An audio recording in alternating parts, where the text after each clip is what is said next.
Mayong adlaw mga ka-farmers. Nakita karon sa bukid mga ka-farmers no kay aron atong i-flex nga ato ang mga tanom nga nagbunga na mga ka-farmers oh. So nakita nyo mga ka-farmers, nara. Ayan. So malipayon kita kay mga ka-farmers no kay hinahinay na sila og balo sa tuwa mga ka-farmers. Yan oh. Yan.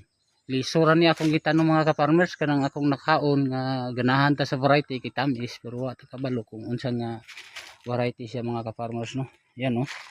So nagdikit kan diyan ni siya mga ka-farmers. Wala siya pruning. Ayan mga hapon nga farmers nagkuan siya.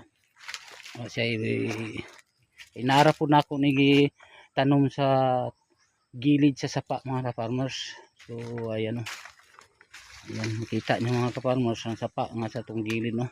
Yan wala po na ako siya hagbasi para dili ma kuan ang gilid sa sapa mga ka-farmers no.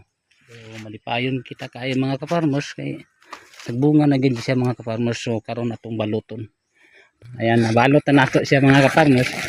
So kailangan gid ato siyang baluton mga ka-farmers no kay aron dili siya kuan sa ulod mga ka-farmers no, dili siya uluron. Kay dili man pud ko ga-spray og mga medisina mga ka-farmers kay purely organic kini mga ka-farmers karon dili harmful sa ato ang panlawas no. So ayan mga ka-farmers, paabuton na to ang kuan diyan ni mga ka-farmers, trivia lang sa wa makabalo no. Mudagan kini siya gikan sa atong pagbalot og 100 days to 105 days mga ka-farmers. So pinaka safe is 90 days. Maribal lang na gid og sigurado na gid kini siya nga mahinog mga ka-farmers. Ayan mga ka-farmers. So na po gani saging nga na tumba din mga ka-farmers.